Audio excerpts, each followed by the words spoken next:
is to share people's incredible stories in the hopes of encouraging you to keep going no matter how hard it is, and to show you how loved you are by your Heavenly Father. You are about to hear Melinda's story. To survive as a woman in this world, you need a man.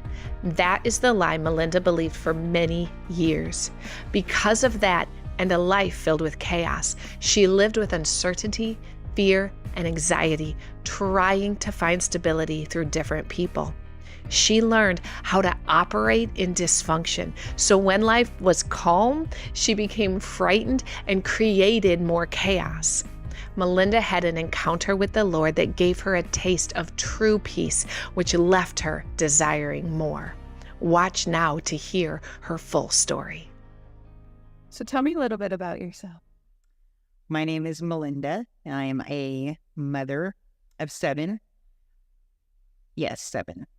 And I was going to add the grandkids in there. I was born and raised in Florida and moved around a lot and ended in Tennessee.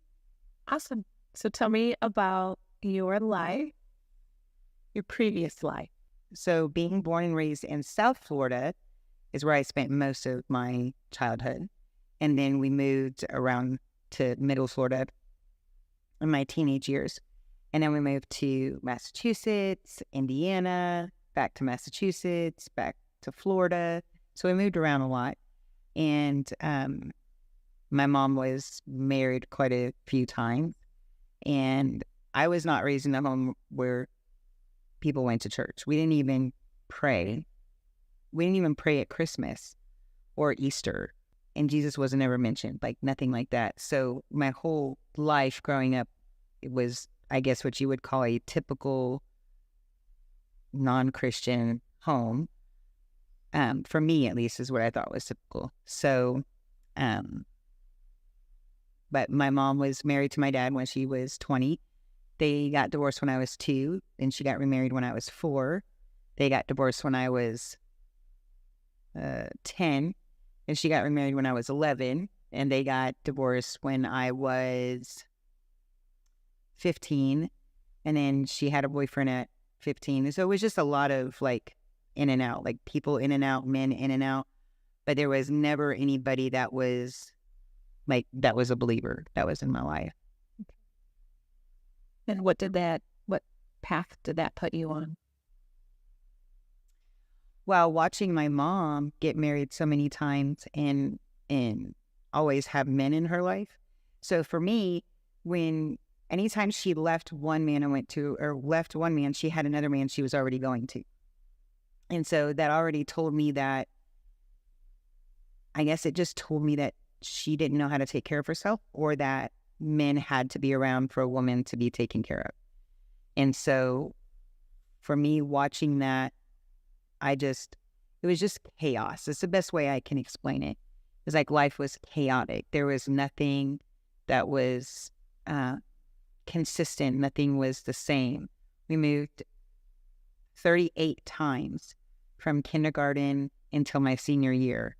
And so in 38 times, I think there were 8 schools. So I was in and out of the schools. And so I would be friends with somebody the first time I went to the school, and the next time I went back to the school, they didn't want to be friends with me anymore. And so nothing was consistent. Nothing was calm. Nothing was peaceful. Nothing was predictable. Everything was just chaotic. It reminds me of Genesis when it says in the beginning, when you look up the word for, is it the deep or whatever, it says it was chaotic and without form, and I felt like there was no form and everything was just chaotic, which when I became an adult then led me into living a chaotic life, right? So when I became an adult, everything had to be chaotic. And it wasn't even like a conscious decision that I made. It was just when things were quiet and calm, I got scared. And I think it's because I didn't know, like I knew how to react and how to survive in these chaotic situations, but I didn't know what to do when things were calm and predictable and I guess somewhat normalized. And so um, it just, if there wasn't chaos externally, and then I would create chaos internally, if that makes sense. And so I watched a lot of like abuse. I watched my parents doing drugs. I watched my parents get arrested, and then being left in at drug houses being younger. Those were always chaotic environments. And so I just didn't know like how to do it, like how to do life outside of the chaos. And so I moved out when I was 18, moved in with my boyfriend. That didn't turn out good. So then I moved in with my first husband, and then that lasted for a while, and then we got divorced, and then I ended up living with my second husband, and then that turned abusive, and that didn't work out. And then so I left him. And then after that, I kind of started learning how to live on my own and support my own. But I still had like chaos and uncertainty and fear and anxiety and worry. And I still had all of that. And I seemed to attract it everywhere I went. I seemed to attract those type of people. So what changed? A chaotic moment. So when I had divorced my second husband and then kind of just became a single mom and just was taking care of me and the kids, I started to learn what peace was like. And it was kind of when I started to see God. But in that time of my life, God was more like a Band-Aid for me. And you don't leave Band-Aids on all the time. You leave them on until you're done bleeding. And so I put Jesus on, is how I call it. I put him on like a Band-Aid. And then when it seemed like everything was able to become stable and I could operate in that, and I just took Band-Aid off.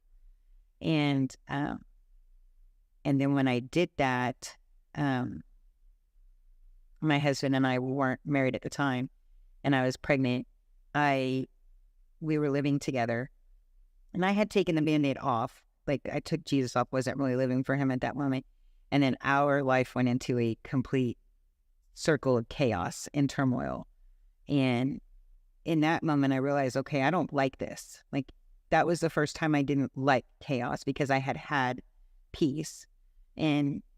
But here I was in chaos, and I was living in it for a while with him. And then when we split up and he left, I just broke, and I just fell on my knees, and I didn't want to live like that anymore.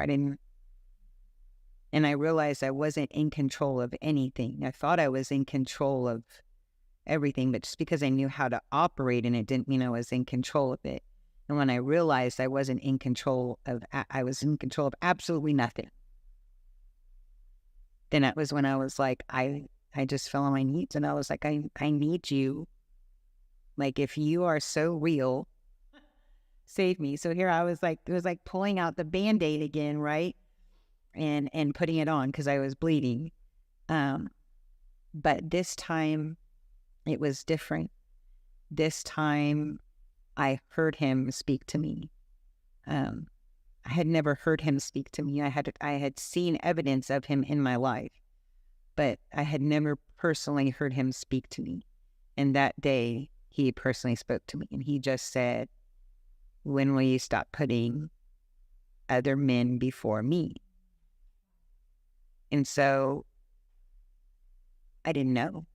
I said to him, "Well, right now is when I'm going to stop putting other men before you." But that was what I had. That was what I had known. That's what I grew up with. And Repeating that cycle. yeah. And I didn't know, like, if in order to be a woman, you had to have a man.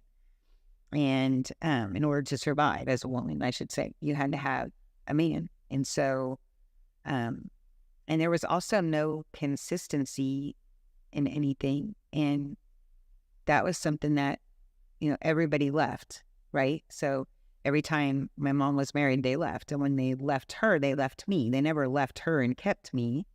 When they left her, they left me, and my friends would leave and other family members would leave, and everybody just left all the time. And so you always, that was normal. Just people leave and then you grab the next person, and people leave and you grab the next person. And so when my husband left, I didn't want to grab the next person this time. Actually, I didn't want to grab anybody. I just wanted Jesus at that moment. And when I called out to him, and he asked me that question, it took me, when I said, well, now I will follow you. And I said to him, I said, Lord, I don't want him. I don't want to lose him. I want him to come back. But whether he comes back or not, I will follow you. You are my Lord. I will put nobody else before you. And I didn't even know what that looked like. I didn't know what that looked like. I didn't know how to do it. I had separated myself from anybody that was a Christian that had been in my life. And so I had no idea. But I knew that Google would have somebody in mind. So I started Googling it, and I found a couple pastors, and I started watching them. I started reading the word, and then my now husband, he did come back. And so here I had recommitted, or I like to call it, I accepted Jesus, because that was the life transformation. I think before then it was like I knew him, but now I had, I knew him. Like, I would open the door and he would stand outside and talk to me. And this time I opened the door and I was like, get in here, That's what it was like. So I say, like, that's when I truly accepted Christ.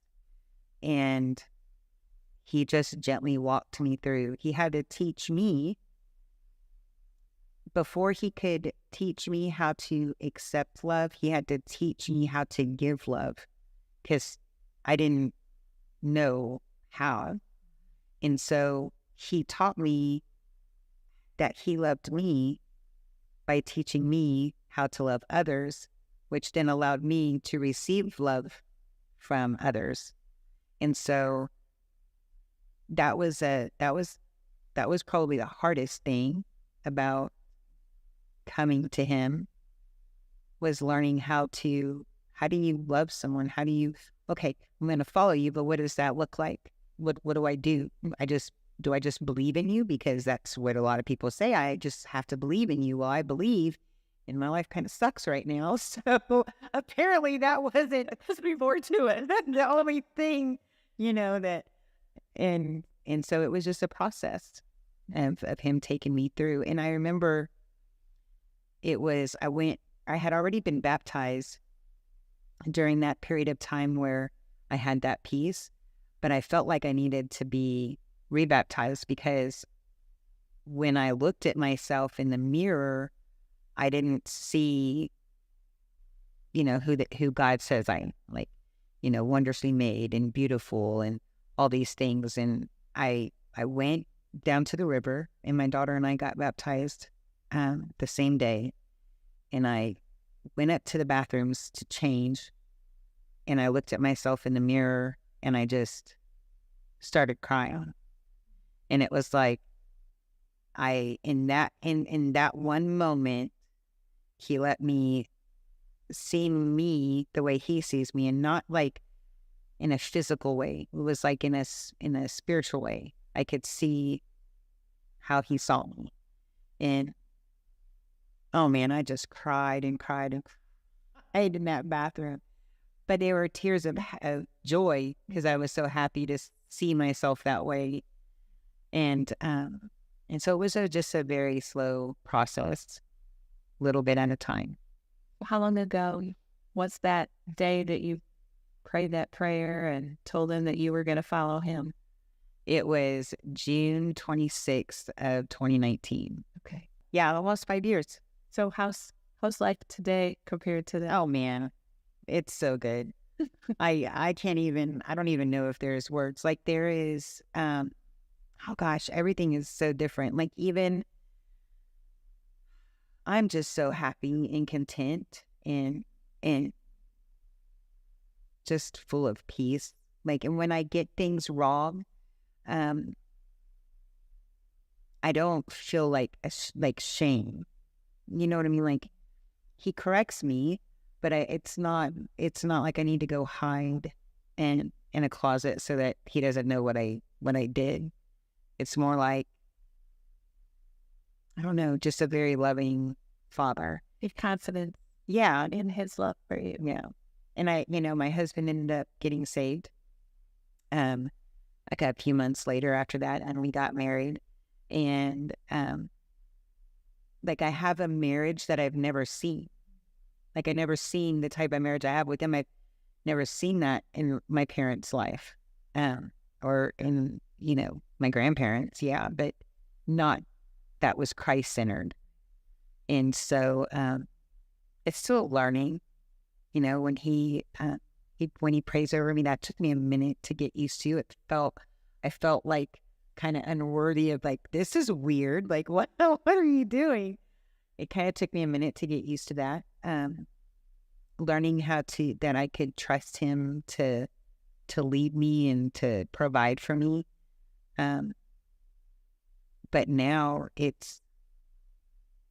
I don't know, it's just, there's no more chaos. That's the best way. It's like the chaos is gone. It's like the Lord said, let there be light. And then there is no more darkness. And so that's what it's been like since then. So there's, I think, a lot of people, particularly women, who feel that same way, that they need a man to survive. There may be men that think that they need a relationship to survive. I mean, I think that there's that codependency is a major struggle for many, many people. So what could you say to somebody who is struggling with that? What could you say that would bring them encouragement or hope that you overcame and that they can't? Oh boy. I think it would be that realize that what we're reaching for in these other individuals is just us reaching for a need. And so for me, it was, when this person left, it was like I wasn't good enough. So in order to make myself feel good enough, I had to find somebody else, because they had to give me my affirmation. They had to give me my love. And I couldn't go a minute without that. But when you realize that the Lord's affirmation and the Lord's love is beyond anything that a human could give you, then that desire to kind of get that from others, you don't even have to try to make it go away. It just kind of goes away. And so the first thing I would say to someone is, what need are you trying to get met through your relationship? And is it even a realistic expectation that you're putting on them to fulfill that? Because there's really no need that a human can fill in you without it potentially causing harm or hurt. But God can fulfill all those needs and never hurt you in the process of it. So I felt like I wasn't ever worthy enough for someone to be loyal to me. And so, but the Lord is always loyal, even when I am not loyal to him. And I look back and I think, I can look back now and I can see that every time that something failed, he was trying to get my attention. And I just, like a kid that ignores their parents' voice, I just ignored it and kept trying to fulfill it in myself through others. And so just really sitting down and looking at and asking yourself, what need am I looking at? What am I feeling? Where is that coming from? Why do I feel that way? And can a human fulfill that? No. You tell yourself they can, But then you look back at your life and you realize that they haven't. And so you allow the Lord to fulfill that. So we talked a lot about love. Mm-hmm. And you described what you thought love was, security, having a man. Now that you've experienced what you just said, the love of God through your husband, how would you define love to someone that hadn't experienced it? Well, I used to think love was a feeling, but now I look at love as like, love is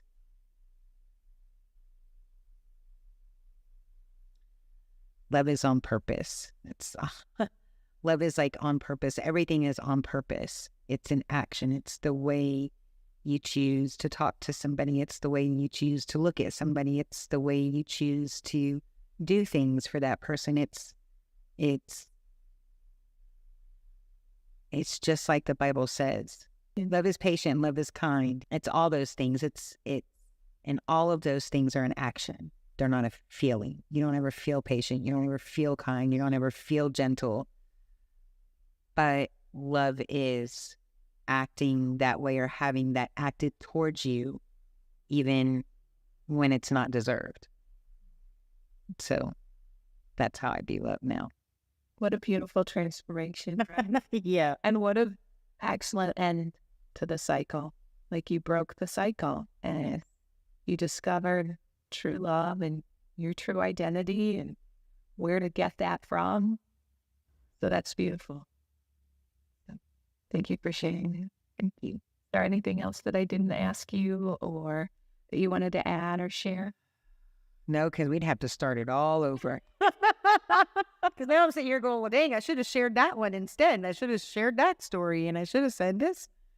But I believe you shared exactly what the Lord wanted you to, because this is a struggle that we haven't talked a lot about in the interviews that we've done, and just that codependency and trying to find that love. And that's something I know a lot of people struggle with.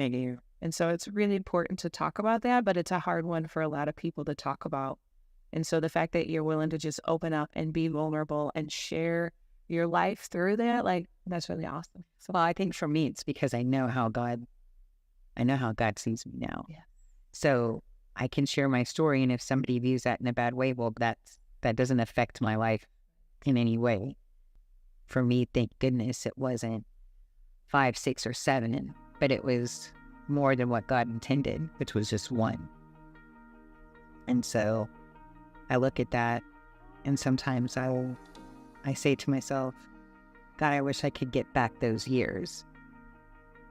And He says to me, you can't get them back, but I can give them back. So you can't, He can give them back to me now. So all the things that I didn't get to experience when I was younger, I can now experience now. Mm-hmm. Even though it might have taken me longer to sit there and to experience it, I can experience it now. And so He's good like that. He is good like that. Thank you so much for watching. Isn't that an incredible story? I absolutely loved her vulnerability when she compared Jesus to a Band-Aid, admitting that she would only put him on when she was bleeding and then that she would take him off when she was better. That is something I think so many of us can relate to. If you believe that you can find what you need in another human being, I want to be straight up with you and tell you that you will live your life unfulfilled and dissatisfied. You can only find what you need through Jesus. Melinda not only found stability, but she found love, joy, peace, and purpose through Jesus Christ. And my friend, these things are available to you as well. If you do not know Jesus as your Lord and Savior, I pray you seek him today and allow him to not only change your life, but also your eternity. Melinda and I go to the same church, so if you are in East Tennessee and are looking for a place to grow with others, I encourage you to check out Real Revolution Church in Maryville, Tennessee. If you are not local, do what Melinda did, a Google search, and find a faith-filled church near you. Join us next week to hear another incredible story. Be sure to subscribe or follow so you never miss an episode. Most importantly, I pray that you know no matter how far you have run from God, it is never too late. There is always hope because you are loved.